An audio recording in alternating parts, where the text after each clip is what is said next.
नमस्कार दोस्तों, मैं हूं प्रदीप डबास। आज हम बात करेंगे उस सवाल की जिसने हरियाणा की राजनीति और खासकर गुरुग्राम की सियासत में हलचल मचा दी है। सवाल बड़ा साफ है, क्या गुरुग्राम मेट्रो विस्तार प्रोजेक्ट में देरी के पीछे सिर्फ फाइलों का जाल है या फिर किसी की जानबूझकर की गई लापरवाही? और सबसे अहम सवाल, क्या गुरुग्राम जैसा शहर जो हरियाणा की अर्थव्यवस्था की रीढ़ है, उसे उसकी असली हिस्सेदारी और हक मिल रहा है या फिर सिर्फ वादों और आश्वासनों के भरोसे पर छोड़ दिया गया है? दोस्तों, शुरुआत करते हैं गुरुग्राम के ही सांसद और केंद्रीय राज्य मंत्री राव इंद्रजीत सिंह से। जी हां, वही राव इंद्रजीत सिंह जो पिछले कई साल से लगातार गुरुग्राम के विकास की बात करते हैं, लेकिन अब वही राव इंद्रजीत अपनी ही सरकार से सवाल पूछ रहे हैं। वो कह रहे हैं कि गुरुग्राम मेट्रो विस्तार प्रोजेक्ट में 7 साल की देरी हुई है और ये देरी कोई मामूली बात नहीं, बल्कि मिलेनियम सिटी को सीधे सीधे करोड़ों का नुकसान करने वाली लापरवाही है। सवाल उठता है, आखिर जिम्मेदारी तय क्यों नहीं हो रही? राव इंद्रजीत सिंह ने साफ शब्दों में कहा कि 2018 में जब उन्होंने जीएमडीए के साथ पहली बैठक की, तब उन्हें बताया गया था कि प्रोजेक्ट मंजूर कर केंद्र सरकार को भेज दिया गया है। लेकिन जब उन्होंने केंद्रीय मंत्रियों से बात की, जिसमें हरदीप पुरी जैसे नाम शामिल है, तो साफ हो गया कि यह प्रस्ताव तो दिल्ली पहुंचा ही नहीं। अब सवाल यह है, क्या गुरुग्राम मेट्रो की फाइल जानबूझकर दबाई गई? क्या किसी ने गलत जानकारी देकर जनता और जनप्रतिनिधि दोनों को गुमराह किया? और अगर हां, तो उस अधिकारी या नेता की जवाबदेही कब तय होगी? गुरुग्राम जैसे शहर जो पूरे हरियाणा के राजस्व का सबसे बड़ा योगदान देता है, वहां के लोग आखिर कब तक सिर्फ खोखले वादों और अधूरी परियोजनाओं पर भरोसा करते रहेंगे? राव इंद्रजीत सिंह ने कहा कि प्रधानमंत्री से शिलान्यास करवाने के बावजूद भी 1.5 साल तक प्रोजेक्ट आगे नहीं बढ़ा। सोचिए दोस्तों, जब प्रधानमंत्री खुद किसी प्रोजेक्ट का शिलान्यास करते हैं तो उसका मतलब होता है कि सारी तैयारियां पूरी हो चुकी है, लेकिन यहां तो मामला उल्टा ही निकला। शिलान्यास हुआ, तस्वीरें खिंचवाई गई, लेकिन काम धरातल पर उतरा ही नहीं। क्या यह जनता के साथ सीधा धोखा नहीं है? अब सोचने वाली बात यह है कि जब गुरुग्राम जैसे शहर की हालत है, तो छोटे जिलों और कस्बों का क्या हाल होगा? गुरुग्राम जिसे हम मिलेनियम सिटी कहते हैं, जिसे देश और दुनिया की कंपनियां अपना बिजनेस हब मानती है, वहां की हालत यह है कि मेट्रो विस्तार जैसे बुनियादी ढांचे का काम फाइलों में अटका पड़ा रहा। सवाल उठता है, क्या सरकारें सिर्फ शिलान्यास और उद्घाटन की राजनीति करने तक सिमट चुकी है? राव इंद्रजीत सिंह का गुस्सा सिर्फ मेट्रो प्रोजेक्ट तक सीमित नहीं रहा। उन्होंने क्षेत्रीय तीव्र परिवहन प्रणाली यानी आरआरटीएस प्रोजेक्ट की देरी को लेकर भी सवाल खड़े किए। राव इंद्रजीत सिंह कहते हैं कि मेरठ में तो आरआरटीएस शुरू हो चुका है, लेकिन गुरुग्राम से जुड़ा प्रोजेक्ट अब तक अटका हुआ है। आखिर क्यों? क्या गुरुग्राम हरियाणा का हिस्सा नहीं है? क्या गुरुग्राम के लोगों का हक बाकी राज्यों से कम है?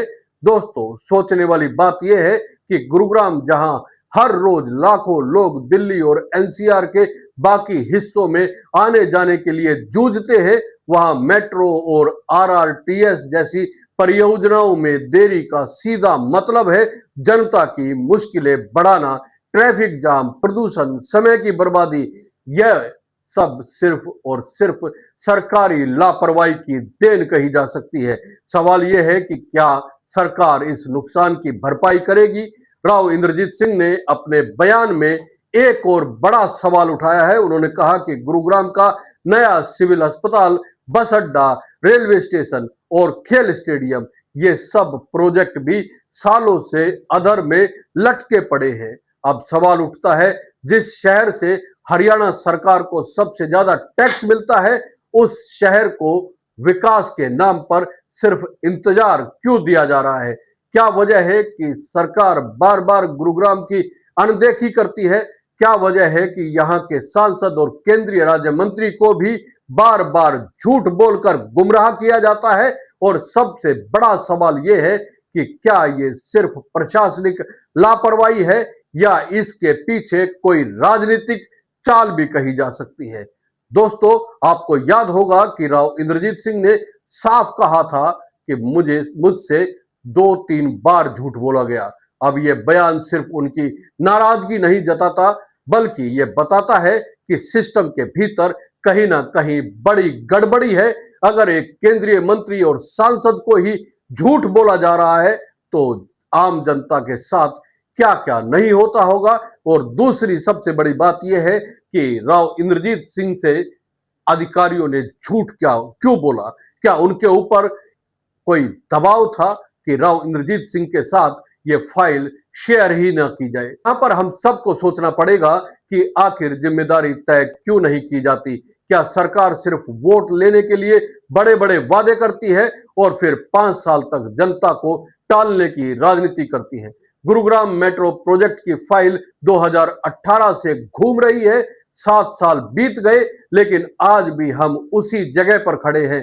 क्या गुरुग्राम की जनता को मेट्रो की सवारी करने के लिए और इंतजार करना पड़ेगा? आप सबको याद होगा कि मेट्रो विस्तार के भूमि पूजन के मौके पर केंद्रीय मंत्री मनोहर लाल खट्टर पहुंचे थे, प्रदेश के मुख्यमंत्री पहुंचे थे और कैबिनेट मंत्री राव नरबीर सिंह भी पहुंचे थे, लेकिन राव इंद्रजीत सिंह नहीं पहुंचे थे।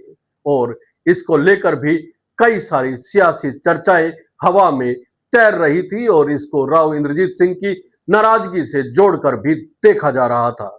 दोस्तों, राव इंद्रजीत सिंह ने साफ कहा है कि इस देरी की जिम्मेदारी तय करनी होगी, लेकिन जिम्मेदारी तय करेगा कौन? मुख्यमंत्री, मंत्री या फिर वो अधिकारी जिन्होंने फाइलों को सालों तक दबा के रखा?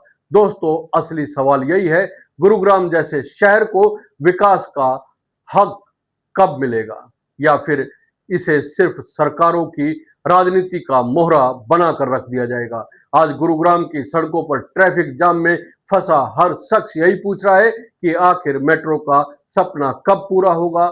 आज जो लोग घंटों जाम में फंसे रहते हैं, उनका समय, उनकी मेहनत, उनका पैसा, इन सब का जिम्मेदार कौन है? अगर सरकारें विकास का दावा करती हैं तो यह प्रोजेक्ट अधर में क्यों लटका पड़ा रहा इतने साल तक?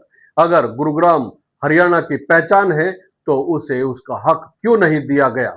दोस्तों, यह सवाल सिर्फ गुरुग्राम का नहीं, यह सवाल हर उस शहर का है जिसे सरकारी चुनावी भाषणों में तो महत्व दिया जाता है, लेकिन असल काम के समय उसे भुला दिया जाता है। अब वक्त आ गया है कि गुरुग्राम की जनता इन सवालों को और जोर से पूछे।